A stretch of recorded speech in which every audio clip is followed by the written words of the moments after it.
advices in Kama Shila's stages of the middling stages of the path, and then the Lamrim literature, all the way up to recent Lamrim literature that we can find. And then you can, go back all the way to the Kadampa masters and find these advices. And even Marpa says, the reason that my meditation is superior to yours is because of my posture.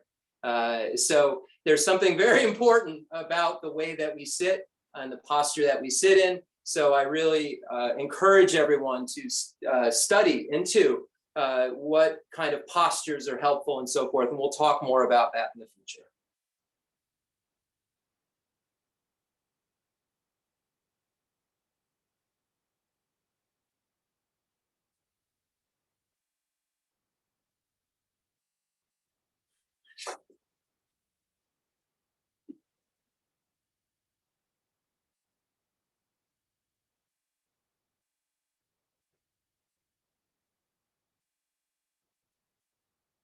Baba Jeraji Bharati Jimbi Nimbo Jo Jakagido Bhagavati Praja Paramita Randeya Bhigedo Jandenema Jeraji Bharati Jimbi Nimbo Bombo Jigo Digi Dagi Duga Dujina Jondende Jogi Jago Bombi Rigi Longi Gendun Jumbo Dan Janju Sembi Gendun Jumbo Dan Taji Dushu Dedi Itse Jondene Samo Nawan Chijawo Chuji Nana Niting Zida La Yon Baju So Yandi Itse Shanju Semba Semba Jembo Baba Chenrezig want you Chenrezig Baro the Shimbo Samo Jupanila Namba Daji Pomo Apo de Dalai Ranche Tombo Namba Dao then Sanji Jitu Selandamba Sharebu Shanju Semba Semba Jembo Baba Chenrezig want Shula de Getche Meso Rijibon Galala Chiriji Baro the Shimbo Samo Juba Jiba Dupa de Da Baba de Getche Mebadan Shanju Semba Semba Jembo Baba Chenrezig want you get it on Demba Sharada di Pula de Getche Meso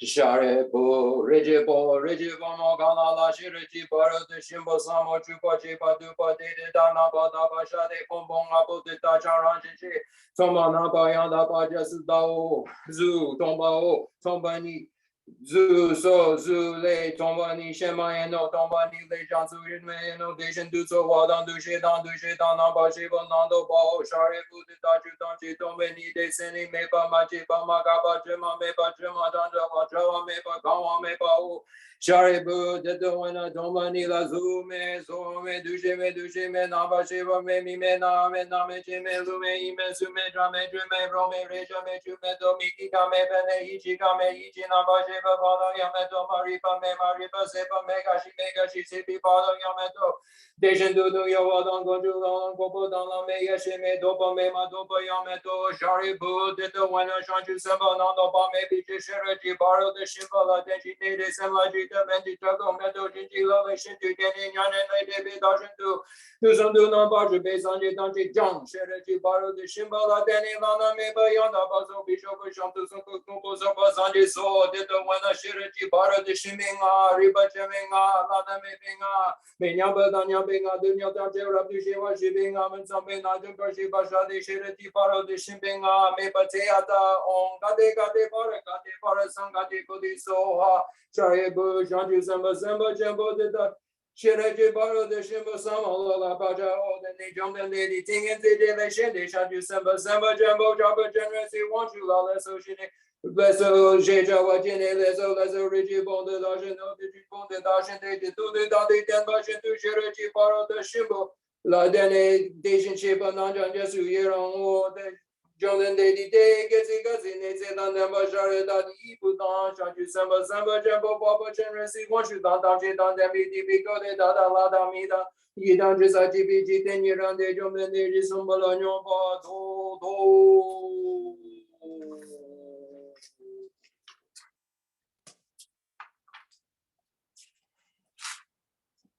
Gala Jubene Jodamba Negushudu Mushe do Jungai do Jendru Babo Lama Ibushin Zine Zongan Sola Jaselo Gasomara do Santara Somarebe.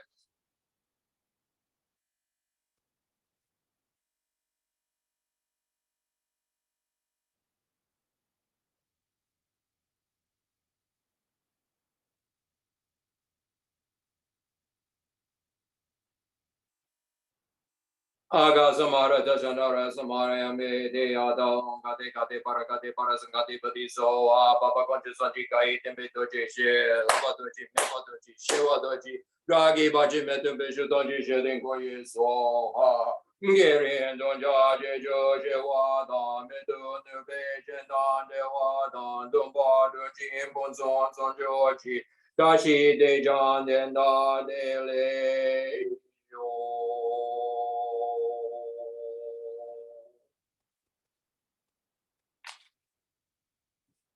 It's possible I may have even read down the wrong way on the Heart Sutra, but I'm not sure. So if I did, I apologize for that.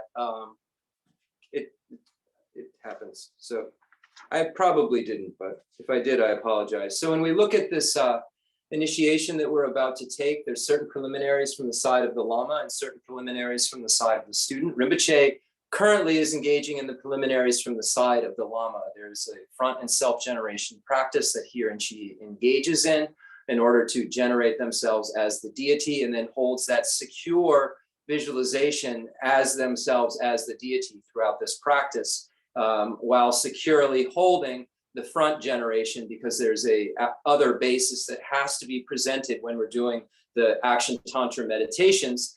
So the front generation remains secure while doing the self-generation practice. So when we look at the advices on action tantra, how we actually do the meditation, we're leaving the front generation in front of us while we're doing self-generation meditation, if we can. That's the best way to do it according to the practices, because there's later other bases that require the front generation to still be there. So leaving it there throughout the practice makes the most sense, because it doesn't just appear back out of nowhere. It would be present the whole time. So Rinpoche is engaging in that front and self-generation practice, generating oneself by receiving the initiation from the front generation. So that's kind of the process through which the Lama is going through. And then the Lama gives the actual initiation. Students do various preliminaries. They're preliminaries of the bathing ritual, because it's action tantra. Action tantra is focused on outer cleanliness. As we get into the higher tantras, there's not as much focus on outward behavior in terms of cleanliness and things of this nature. It's more of an internal investigation and a complete abandonment of ordinary appearances, even beyond that cleanliness, right? But in action tantra, there's still this focus on the outer cleanliness. So because we can't purify our basis in a kind of bathing ritual we would normally do, right, in our showers or in our bathtubs, this is a special tantric bathing that we take that makes us suitable bases to begin this process of purification from going to the aggregates that we have to imagined aggregates that are pure, that will eventually be the result of that practice, a pure aggregate that isn't imagined. But we imagine it so that it can then become that pure state. And that has a very big, large connection when you study into Buddha nature. Also, deity yoga and Buddha nature, and the emptiness of the deity and the Dharmakayas, the emptiness that the Dharmakaya abides in is no different than the emptiness we're trying to abide in when we're doing deity yoga. So we're trying to act as if we have the Dharmakaya's realization and the Sambhokaya's beautiful body, right? So that we can have that result. We're leaving those marks for that result by doing emptiness meditation and by doing this deity yoga meditation. So just a little background, and why are we doing any of this? Are we doing this just for fun or for pleasure, or is there an actual reason? How would this result into our quicker Buddhahood? And it's because we're utilizing all aspects at the same time we possibly can, with very powerful bases, right? When we do karma in relation to a Buddha and do karma in relation to a Lama, if we are generous, for instance, because that basis is so much stronger, there's a lot more virtue that's created. So imagine if we are imagining ourselves as that and so forth, how much more virtue there can be arising just based on our admiration and desire to be that image, right? If we're imagining ourselves as that, it's obvious that we want to become that. So it's setting an aspiration also in our mind as we do deity yoga, right? To want to be like you, to want to share these qualities. So that's the divine pride of the deity that we take on, right? It's not a pride of like, oh, I'm the greatest in the world. It's this pride that, you know, I could be like you. I want to be like you. I'm imagining I am you. I'm imagining I have that quality. So when we imagine ourselves as the deity, we shouldn't be shy. We should really imagine we are this deity that we are meditating on. So we do the bathing ritual, and to do a basis of purification, we make prostrations, it says, and then we make a mandala offering. So we've done these rituals so far that are necessary from the side of the student. And then, you know, there are various parts to the actual practice. So when we look at the initiation into life, when we look at this practice itself, where did this come from? So we know that this came from Tara herself. This wasn't something that, you know, was just made up. The Tara was taught by Buddha Shakyamuni. We see the teachings of Tara during Buddha Shakyamuni's lifetime. And we see that Tara herself gave this initiation to Bhagasvara Kirti, to Amoghavajra, and there's various lineages that end up, you know, right around all of us. And they basically, you know, go to Atisha at some point. And either they go to Atisha or they go through Atisha's students. So there's a couple different lineages. Some go right through Atisha. Others go by Atisha right through Atisha's root disciples. So there's a Bari lineage, and then you can study into this, the historical lineages and so forth. But when they really they start to get very profoundly spoken about, obviously in Tibetan Buddhism, when we see Atisha presenting it to Drontompa and the three Kadampa lineages and so forth, and then Gampopa and so forth, and all of these great masters in Milarepa and so forth, where we find these practices mentioned or focused on. So there are very, very many stories. There are great stories. We tell this story all the time, right? Of Deepa Chenmo, who finds out he's going to die really in a few years and goes to seek out a spiritual path to do something important with his life during that period of time, and then meets Lama Lengapa, who says, I have a method for you in order for you to cheat death. You know, you don't have to worry about only living 3 more years. You don't have to worry about finding another method. I have a method for you. You don't have to drive. You don't have to travel another foot. Stay right here and practice what I'm about to give you, and you will cheat death. You won't have the same result that this palm reader told you you'd have. Now, okay, so Lama Lengapa is saying this. So we look into the lineage a little more. Lama Lengapa had life obstacles and was going to die soon too. And I think it's Chengawa, you can check me on this, that is one of the Kadampa holders, right? Lineage holders, that passes it on to Lama Lengapa. And then I think that Lama Lengapa lives like 61 years, and Tara tells him that's how long he's going to live, but says like, but you're going to do a lot in that amount of time. So, you know, and he must have been a lot younger when he was told of this, because he's so excited, obviously, that he meets with Deepa Chenmo, and he says, don't worry, you're not going to die. I have a method. Why does he know that? Because he was taught that method. And this is the importance of lineage. When we look at like these stories of why Rinpoche focuses on White Tara, because he's had a profound experience in his life with White Tara practice. He's found White Tara practice to be antidotal to not only sickness and so forth, but also to like obstacles and to barriers to wisdom and to, you know, quick, swift results of practice. So, you know, we read these lineage stories, and why do we read them? We read them, and why are they important? Because we're part of that lineage now. We're part of that. We are being given this transmission, this initiation, this permission to do what these others did to achieve the results that we read about. So that's what it is. We're not like, you know, this word initiation, it's kind of like, you know, like Robert Thurman talked about, what is an initiation? What's this word? Like when a prince is anointed to, you know, to be able to be later to become a king, they're not the king yet, but they like now are like the one that will be the one that can heir of the throne or something like this. right? So this initiation allows us to kind of be the heir of the throne, right? The Vajra throne. It allows us to become the Buddha. So it's an interesting way to look at it. It really allows us to become that thing that we meditate on. So we have these great stories. We've told them so many times. Dipa Chenmo was able to live to be 95 years old, right? After doing various practices, relying on Tara's advice and so forth. And then we see the first Dalai Lama relying heavily on Tara as a wisdom deity, and kind of like smashing this idea that Tara is just this long life deity that people focus so heavily on, and focus heavily on because I think that we really, like, as human beings, right? We kind of we don't want to die. We want things that will make us live longer in this body. So Tara is pretty clever, right? We have to do something with this body in order for it to matter. So Tara will help us with wisdom, right? Also, because without that wisdom, we could have this body all we want, and this potential all we want.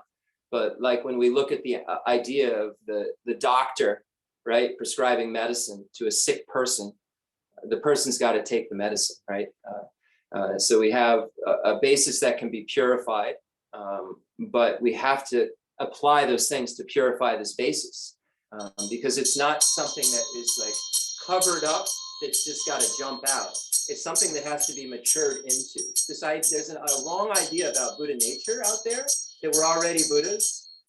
And that's a tricky, you can say that if you're able to debate that through in a very logical way. But we have Bodhicitta, which is we have a Buddha nature, which is a natural Buddha nature, which is the emptiness. But then we have the maturing Buddha nature, which is the fact that we have this basis that can be transformed into purity, right? So there's a transformation through path and so forth, through abandonments that has to occur, abandonment of afflictions in order to transform ourselves into that pure nature. The potential's there, the emptiness is the same, so therefore it can change into something pure, but it's not already pure. Posit why not? Because we have afflictions, it's contaminated, we are samsara. We have to remove that which causes samsara and mature into that which isn't samsara by removing that which causes samsara, which is the grasping at true establishments, which causes the afflictions, which causes us to behave irrationally. So without getting rid of that grasping, we're still grasping. We have an aggregate of consciousness that's grasping at true establishment. Therefore, our consciousness is not pure. It's impure. It can mature into purity, but it is not currently pure. It's clear in knowing, but right now it's full of stuff. Its nature is clear in knowing, right? So it can go either way, right? Because it doesn't have a nature of this or that, it can go either way. But it has to go from the way it is now to the way we want it to be. We can't just expect it to manifest without a very specific pathway of cause and effect and abandonment of afflictions. Buddha said there were 84,000 antidotes to these afflictions that we have to work through, right? In order to abandon those things which make us not Tara. So it's a maturation, it's a maturing process that has to take place. So this Buddha nature that we have is this potential because of the lack of establishment of our mental consciousness and the fact that this mental consciousness can abandon the afflictions. So the afflictions themselves can be abandoned. So therefore, if they can be removed, right? And if that what causes them can be removed, if that which causes them is removed, then they no longer occur. But getting rid of that which causes them to be removed has to happen in order for them to be removed. It's not removed yet. It's still there if we are here. Prove it. We're sitting here and we're going to suffer in 10 minutes probably. And Buddhists don't do that. Why are we going to? Because we grasp at true establishment, we aren't mature. We haven't cleansed these impurities. We haven't gotten rid of the obstructions to omniscience. We haven't gotten rid of the afflictive obstructions. We haven't gotten rid of those afflictions that have to be gotten rid of before the afflictive obstructions, the kind of more coarse things of the course. And when we look at what has to happen even after we see emptiness and the levels of obscurations and afflictions that have to be removed, even after we see emptiness directly, if an Arya doesn't just jump out after they see emptiness as a Buddha, then we certainly have to mature. If they have to mature beyond the point of seeing emptiness, then we ourselves must mature as well. We have to see that. If they have objects of abandonment, if they have improper mental conduct, things of abandonment still that have to take place in terms of subtle, afflictive obstructions, and the obstructions to omniscience, which are the whole gamut of the afflictions imprints. So they have to work towards still getting rid of all of those. So we have to realize that if we haven't seen emptiness directly, right, then we have to do what's going to make that happen. And if we look at an Arya being, right, not an Arya Buddha, an Arya Bodhisattva on the path, they have obstacles to abandon still. They have things in their mind that don't work right still. Buddhists don't have things in their mind that don't work right. Therefore, our mind isn't Buddha's mind because Buddha's mind works right, ours does not. So why does ours not? Because we grasp at true establishment, therefore we have afflictions, therefore we create karma. If we reverse the process, right? We get rid of those, we reverse those links, and we get to that first link of ignorance. And a Sangha and everyone agrees there's ignorance about karma and its results and ignorance about the nature of reality. If we can get rid of those two kinds of ignorance, then we cut the root of cyclic existence. But those getting rid of those things is a process, and the rid of is mature. Getting rid of is the maturing part. So anyway, I'm sorry we spent so much time on that, but I've been reading a lot about Buddha nature and talking a lot about Buddha nature with Rinpoche and so forth. And I think it's appropriate that we present the correct view so that we recognize that we're not waiting for something to happen we have not made happen. We cannot wait for something to happen that we haven't made happen, right?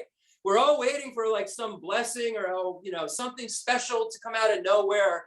What was I in my last life? If I can figure that out, then I'll know what I need to abandon. Well, what was I since beginningless time? If I can figure that out, then I'll know what I need to abandon, right? Last life's pretty irrelevant and isn't any more relevant really than beginningless lives, unless, it's gonna mature quicker or something, it's not any more relevant. So if we haven't made something happen, if we haven't done the things to make something happen, we shouldn't wait for it to happen. We shouldn't wait for a lightning bolt. We shouldn't wait for some powerful force to come and help us eat a medicine ball, or like Thupten Chodron said, and hope that by eating this medicine ball, all of Tara's wisdom will just pour into us. Like faith will move mountains, but you better bring a shovel. I think that's really a great saying in Christianity. And I think that can be applied very, very much to Buddhism. So we have the initiations of and so forth that we go through. So before we get started, Rinpoche will bestow on us the Bodhisattva vow. And before we do that, we do the request for initiation.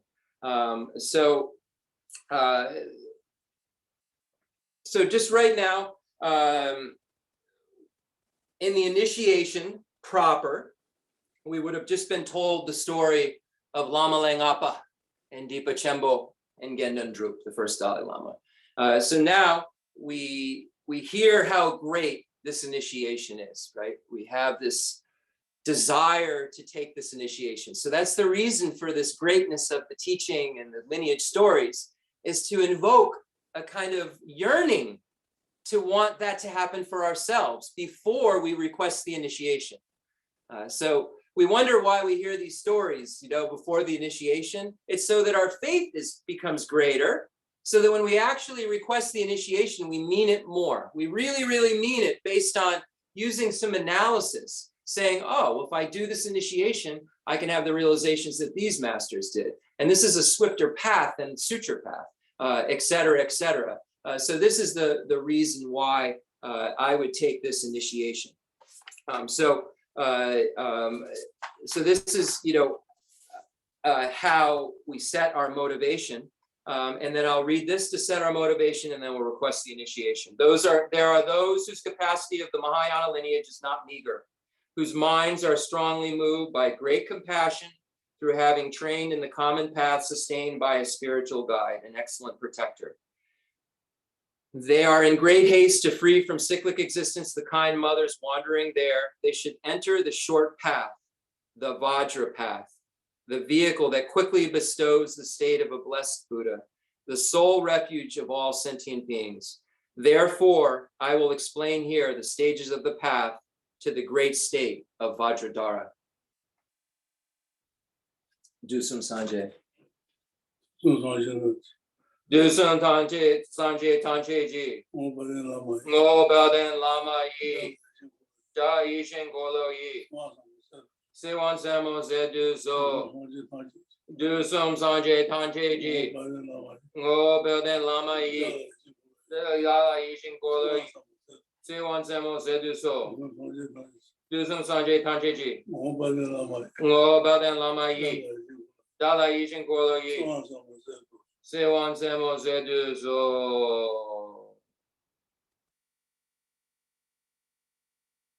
So now imagine, just for a moment, in the space all around you, that all sentient beings are there. And when we say the space around you, when we look at these visualizations, we're talking about the 10 directions.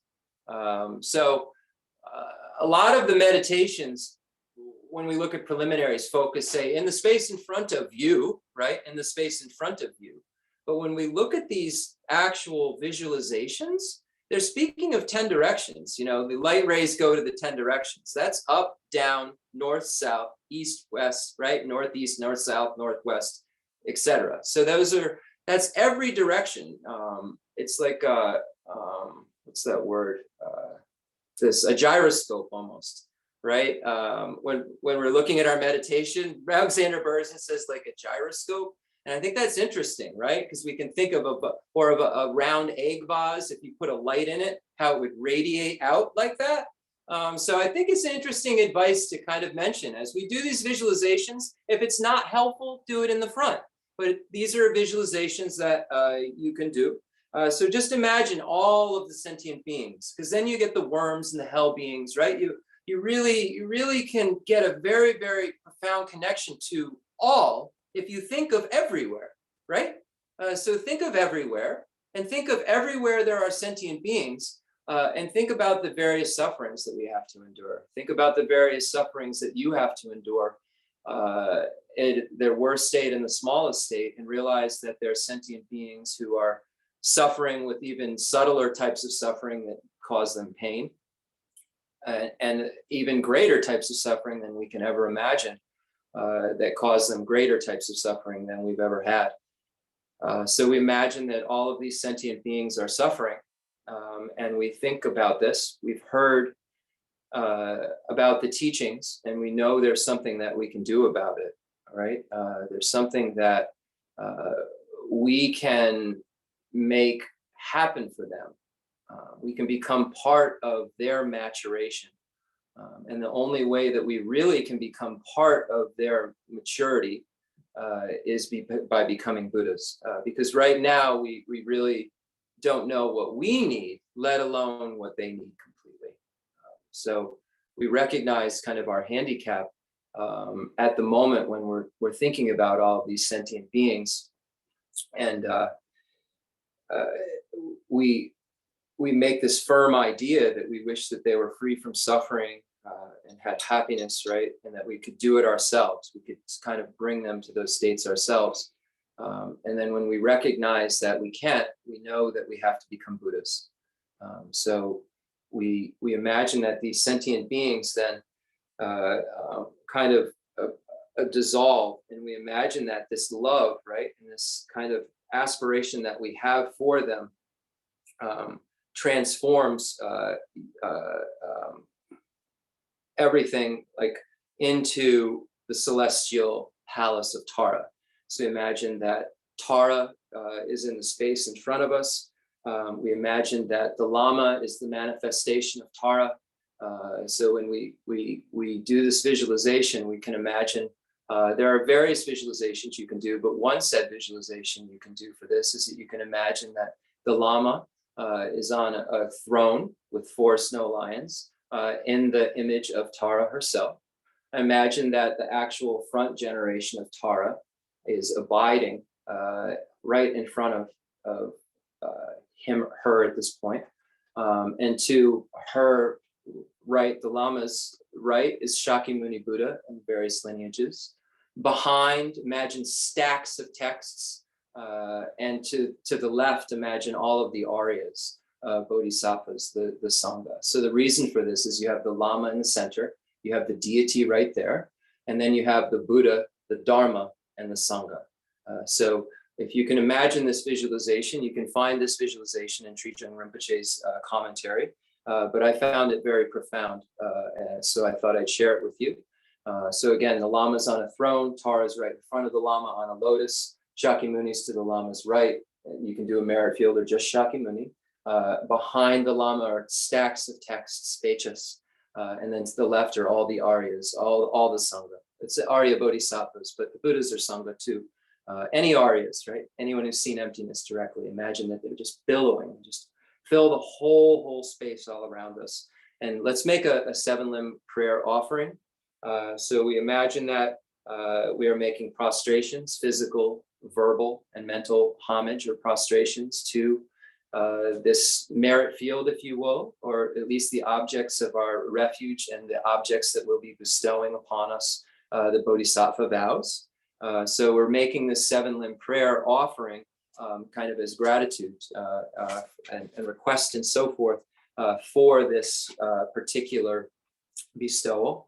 So we're making the first limb of the 7-limb prayers prostration.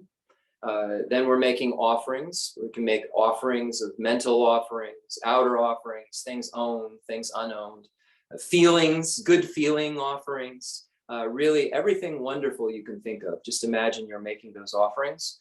And all the while we're doing this, it's very important to imagine that as we make prostrations, that we are empty of true establishment, that we don't inherently exist. We don't want to develop some sort of kind of strengthening of our self, grasping by doing these practices. So it's important when we make prostrations to imagine that we lack true establishment because we dependently originate. What is a prostration? You need a prostrator, you need a ground to prostrate on. So all of these things come into being through dependent origination. And now the offerings, outer offerings, inner offerings, secret offerings, all of these offerings that we can make, they come about through dependent origination. They don't have true establishment. So it's important that we understand that they're empty of true nature. Then we acknowledge all the downfalls that we've done. We confess those misdeeds that we've done. If we have time, we could do, the 35 Buddhas or some sort of opponents to this. But right now, we'll just acknowledge our downfalls. But we need to recognize also that when we're acknowledging the misdeeds that we've done, it's very easy for us to grasp at something we did last week and hold on to it. We're not staying attached. When we say regret, it's not guilt. So in Tibetan, this word is not a guilt feeling. It's regret because you know it will produce something negative. So you do something positive forward, right? It's acknowledgement of a downfall. It's not guilt. It's an acknowledgement when we look at this. So it's acknowledgement of this downfall and saying, I wish I hadn't done that, right? So we imagine all of these things that we've done since beginningless time. The thing we did last week that was bad was no more bad than the thing we did 1,000,000 lifetimes ago. So we recognize that all of these things through fruition of karma, cause and effect, will through dependent origination produce a result. So we recognize that the results that they will produce are suffering and so forth. This is not what we want. So we're acknowledging that we've done them so we can commit, realize we don't want to, commit to not do them again, apply some sort of antidote and abide in a basis of refuge and bodhicitta. So We acknowledge these downfalls. We rejoice in all of the good that we've done, all of the good that all the Buddhas and Bodhisattvas have done, the Geshe Lharampa. And we recognize, though, the good we've done is empty, right? We have to recognize that the good we've done and all of the good that beginning of times has been done, the good that the Buddha does and the good that we do have the same nature. They're empty. There's no nature that's different in the Buddha's good deeds and our good deeds. So we have to recognize that they're not truly established. And our enemy's good deeds, the person we think is the worst person in the world, still does some good deeds. And our good deeds and their good deeds are the same nature. That's important to understand too. It's great to compare ourselves to Buddha, but then we have to compare ourselves to who we think would be the worst. Hitler's good deeds, right? Or Mao Zedong's good deeds, or whoever, horrible figures, the Khans, good deeds are no different than the nature of our good deeds. And their misdeeds are no different than the nature of our misdeeds, right? So we recognize that, and we rejoice, though, in the good deeds that we've done, because good deeds produce happiness, produce Buddhahood, produce what we want to have happen. Why are we at this initiation to become Buddhas as quickly as possible?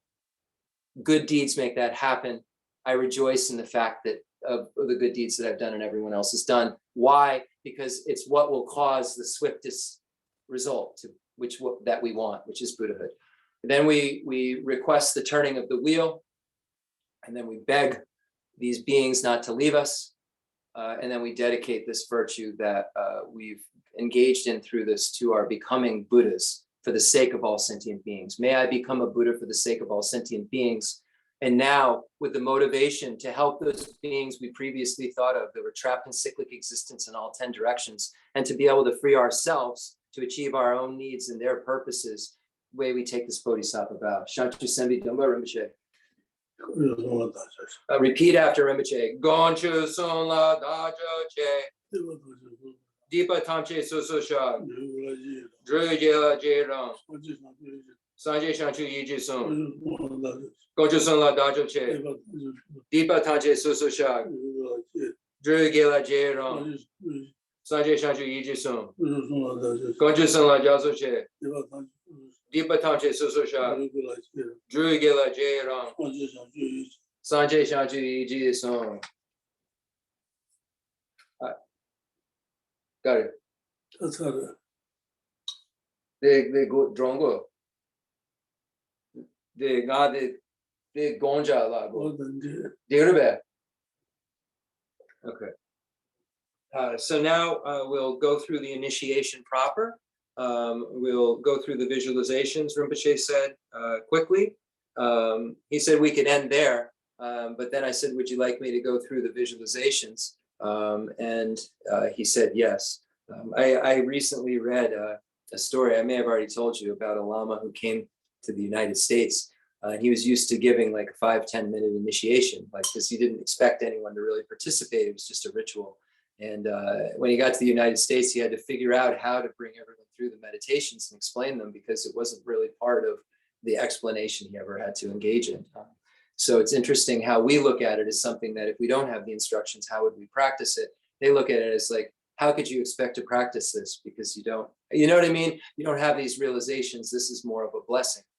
So it's attitudinally, I don't think either is completely wrong or correct, right? I think we have a lot more potential than sometimes a society that didn't have the same potential of education has, right? To look at materials. But we also, because we've looked at those materials and can get to them, it has a little bit of an obstacle for us of pride and thinking that we can do things that we can't. So it's kind of a balance we'll have to find in the West, right? So that we use this education that we have and know that we have more kind of ability to study, but don't use that as a point of pride to think that we can do things we can't. So here's the part in the initiation where we imagine the Lama has magically allowed us to become Tara. We don't have any power. We imagine that we've magically become Tara, and then we can now enter into this initiation proper. There's 4 categories for the initiation: initiation through life torma, initiation through nectar torma, initiation through the pillars of life, and increase of life. The first initiation through the life torma has 3 categories: summoning the scattered, healing the degenerate, and absorbing life. So we begin with summoning the scattered. So this meditation that we're going to do is a meditation to allow us to retrieve any lost life force that we've lost, that's been carried off. It talks about it being scattered by demons or harmful spirits and so forth. So we imagine the following visualization. And if you read different sadhanas and texts, you're going to find variations on this visualization, by the way. Sometimes it'll say just from the pot. Sometimes it'll just say from the hri. So just don't look at that like there's a mistake. A lot of this is an oral tradition that's passed down. And a lot of these visualizations are visualizations that Tara taught to specific lamas herself. When we look at the case of Dapo Rinpoche, which our lineage comes from. So if you find slight variations, the core of it is always exactly the same. Just where the light rays land sometimes are a little different, but they're all very, very much similar. So we imagine that out of love for our teacher, right? So now we're imagining ourselves as Tara on a lotus and moon disc. We imagine that this love causes us to be able to see the teacher as Tara, whose light out because of the love, right? So the love allows us to see our guru as Tara, as the manifestation of Tara. And then that love causes the Tara's heart to light, to radiate out and make the front generation happen. And you imagine that from this, then on top of Tara's head in the front generation, you imagine that Amitayas is on top. And Amitayas has a hri at his heart and holds a pot. So we imagine that light rays go from the Lama, who's the self generation, to the front generation. And then from the front generation, we imagine that light rays then go. It's not really clear. It just says, so light rays go, light rays go from her heart, from the front generation, to the syllable hri at the heart of Amitayas. And we imagine that from the syllable hri and from the pot or the flask in Amitayas' hands, light rays go out all the different directions. It says to the triple world, and it gathers in like the shape of iron hooks. And we imagine that it gathers any of our lost or stolen life force. We imagine it is hooked back, and it comes back in the form of skull bowls, alms bowls, and it's all of these things containing deathless nectar. We imagine that then all of these light rays, red, I believe, usually, and white, then go into the heart of the white Tara, who's in the front generation. And from that, her heart and body, you imagine that nectar, white and red, kind of oozes out in all of her body. And then through the top of our heads, we imagine that red and white nectar streams through our whole body, filling our entire body, getting rid of our negativities, obscurations, sins, misdeeds, and any impediments to life. So we imagine that process has taken place. The next we imagine, we do a similar visualization, but in the text, the hri isn't mentioned. So this visualization, when we do the Amitayas, it just comes from the pot, according to this text. So the hri is not mentioned in this section visualization. So we imagine that from the front generation to the self generation, to Amitayas's pot in Amitayas's hand, light rays radiate, and nectars then go out to all the different directions, light rays and so forth, in the shape of hooks. And we imagine that in all the different directions, right, all of the different elements are being summoned. So we imagine that the earth element is summoned as gold. We imagine the water element is summoned as white. The fire element is summoned as red. The earth element is summoned as green. And the space element is summoned in its blue. And when we look at the Abhidharma of how the elements create the universe, there's a very big connection to that as well in terms of how we imagine the restoration of our elements. It's very similar to the way the universe was created when we look at how our elements are restored. So I'll leave that more detailed stuff to everyone else. But we imagine that we're fully restored, as if like we're a fully restored universe, as if it's like a fresh being, right? Without any imbalances. So we imagine that yellow, white, red, green, and blue, earth, water, wind, fire, and space, light rays come to the front generation, and then from the front generation, streams of light and nectar then enter our tops of our heads, yellow, white, red, green, blue, and then make our solid, our elements again, earth, water, wind, fire, and space. So next we imagine that our strength and our merit are restored. So now, same exact visualization from this front self-generation to the front generation to Amitayas's bowl. We imagine that light rays radiate, and then Amitayas's bowl form infinite light rays in the form of nectar and light, it says. So go to all the different directions from Amitayas's bowl on the crown of the front generation again. We imagine an infinite light radiates, right? Light and nectar. And we imagine that it gathers all the strength of Brahma, Indra, all the power of the stars, the planets, the sun, the moon, anything a guru has ever known, a master has ever known, all the understandings of magicians and yogis, the knowledge of all scholars. We imagine that all of these mantras of life without death, everything that could restore our strength and merit comes back to us in the form of various substance and gems and wonderful symbols. We imagine they dissolve into the heart wheel at the front generation of Tara. And from that wheel, we imagine that streams of nectar come out and dissolve into the tops of our head, filling our bodies, clearing away all of our negativities, obscurations, etc. So now the degeneration of vows and pledges. We imagine that because of the love of our guru again, light radiates from the front generation light radiates from the self generation to the front generation, right? And in the front generation, we imagine the syllable tam at the heart of Tara. So we imagine the front generation as a syllable tam, and this tam radiates light, which is a radiation of light that radiates light and nectar, that is a light and nectar of invitation.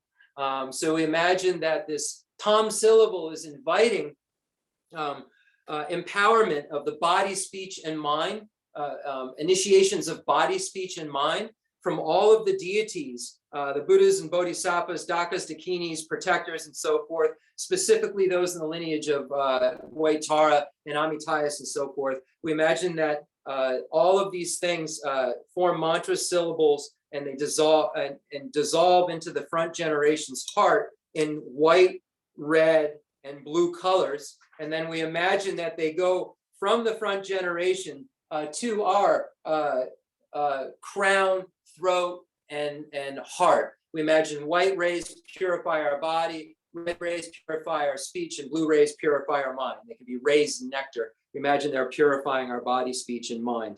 Now we imagine that because of this purification, we have our impure body, speech, and mind are transformed into pure body, speech, and mind, or Vajra, body, speech, and mind. And now we're the most appropriate basis to absorb life right before this final purification that takes place. The final purification takes place right before we absorb life, where we vividly visualize our teacher as the White Tara. Light pushes the front generation over to the top of our head. We just imagine that this light radiates from the self generation and pushes the front generation over to the top of our head. And we imagine that various streams of nectar starts just going in through our Brahma hole and filling our entire bodies and getting rid of anything that's left over, any negativity since beginningless time. And we imagine that it's coming out of our pores and like the sign, like almost like ooze, like soot. We imagine almost smoking out. And we imagine that we're completely purified. And at that point where we're completely purified, imagine that the Lama, that that then at that point where we're completely purified, the Tara and her whole merit field become one, and we imagine a second Tara breaks off onto our crown, and the Lama says, Zahom Baho. And then that second Tara that breaks off, we imagine the Lama touches our crown with this Torma, which is the front generation, which we've imagined on our crown, dissolving, making a secondary body, and then dissolving into ourselves. And we imagine that now we are actually have the permission and are the manifestation of White Tara herself. So that completes that part. Then we have the initiation through the Nectar of Life, where we imagine that this nectar, which has been previously blessed, becomes deathless nectar that we are able to take. Those of Rinpoche, the Khensur Kashe, Susu the Kamba, the Rubosu, some Shela Jarona, Rinpoche blessed the pills that anyone has made at their individual homes. And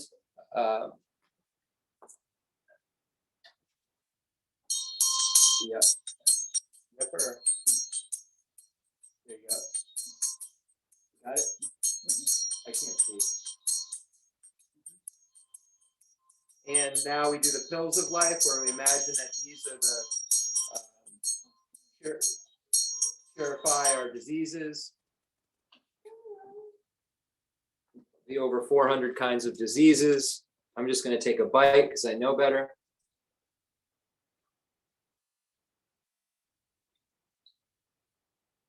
Wow, I dried those.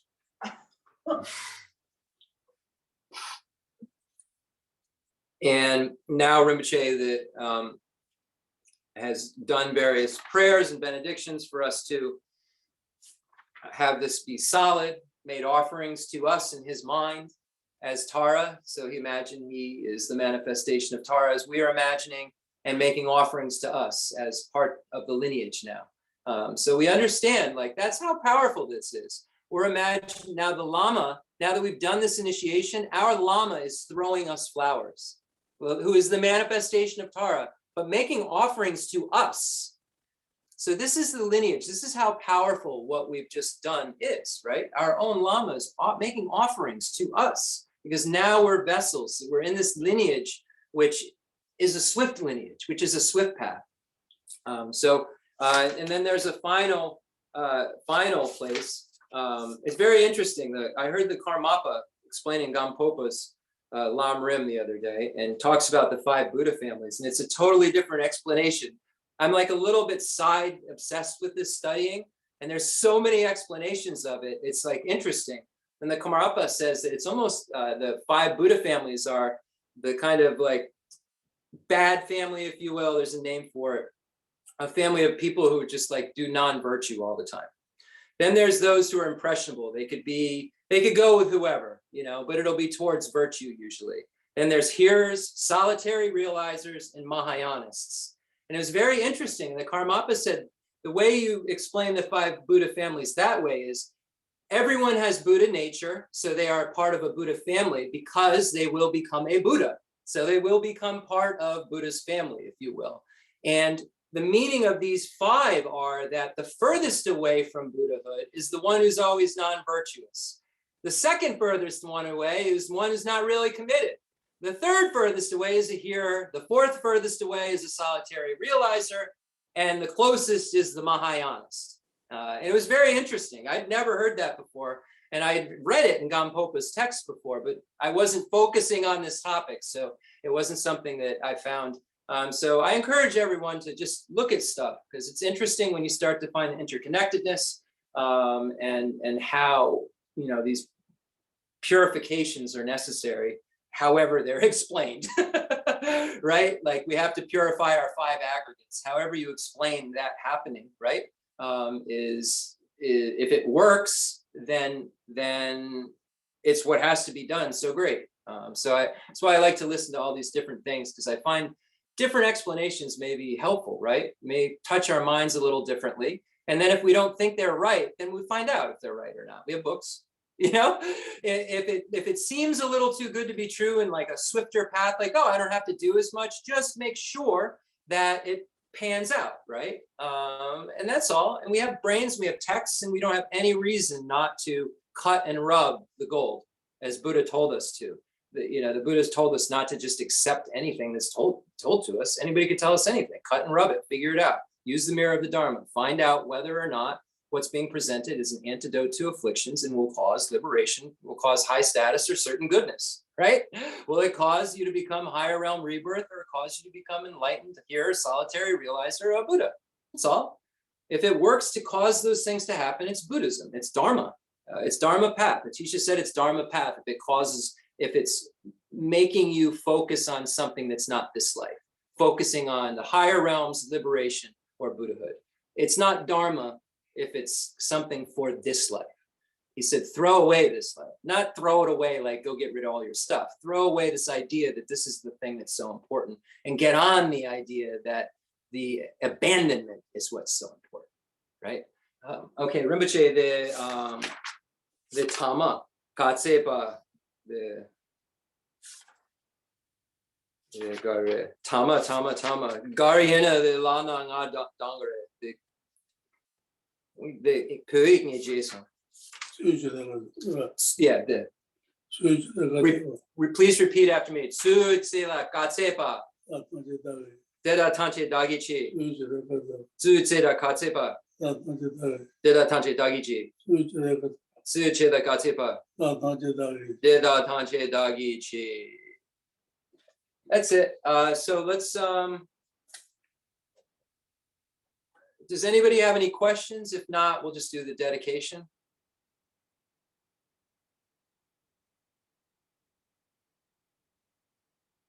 Okay, thank you so much, everyone.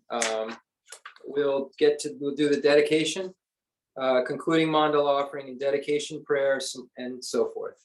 So thank you again for allowing us to one more time do the White Tar initiation. What a blessing for us to receive every single month from Rinpoche, a blessing to receive from someone who's really unquestionably part of White Tar lineage, right? You can get a White Tar initiation all over the place, right? But we know that Rinpoche received it in his room, from Dzong Rinpoche, and other times from Trijung Rinpoche, who received it from Pabunko Rinpoche, who received it from Dapo Rinpoche, right? Who met Tara and she taught him stuff. You know what I mean? Like taught him part of the things that we study. So it's really, really neat that we have this authenticity, right? And not that there aren't other things that are authentic, but we know we have something very authentic. That's beautiful. The fundamental ground is scented with incense and strewn with flowers, adorned with Mount Meru, the four continents, the sun and the moon. I imagine this as a Buddha land and offer it. May all sentient beings enjoy this pure land. I dedicate whatever virtues I've collected for the benefit of the teachings of all sentient beings, and in particular for the essential teachings of Venerable Losang Drapa to shine forever. I send forth this mandala to you, precious Guru. I dedicate all this virtue to emulate the knowledge of the hero Manjushri and likewise Samantabhadra as well. With whatever dedication is praised as supreme by all the conquerors who traverse the three times, I also dedicate all my roots of virtue for the sake of auspicious deeds. In the heavenly realm of Tibet, surrounded by a chain of snow mountains, the source of all happiness and help for beings is Tenzin Gyatso Chenrezig in person. May his life be secure for hundreds of kalpas. I pray for the long life of the precious Khensur Wanda, upholder of scriptural and realizational doctrines, a spiritual friend who trained extensively in the 5 great philosophical texts with exceptional wisdom and perseverance. Suji Rinpoche Gutsi Shabi Denolam. Another interesting point to think about when we look at Buddha nature, we think about this idea, we have the Buddha in us already. If we aren't clear on what that means, think about what the Samkhya tradition believes, that the result is already in the cause. That's a wrong view in the tenet systems. Like, you know, that the flower, like the flowers, the bloomed flowers are already in the seed, right? That the result is already there prior to the cause. There's not a sequence. So if we look at ourselves as contaminated, when we look at Gampopa's Lamrim, he says there's 2 categories, samsara and nirvana, right? We are definitely not in the nirvana category right now. we're in the samsara category. Prove it. We have contaminated aggregates. We have appropriated contaminated aggregates, right? So if we were to think, right, we have this result in us already, then we wouldn't have contaminated appropriate aggregates, or we would be two.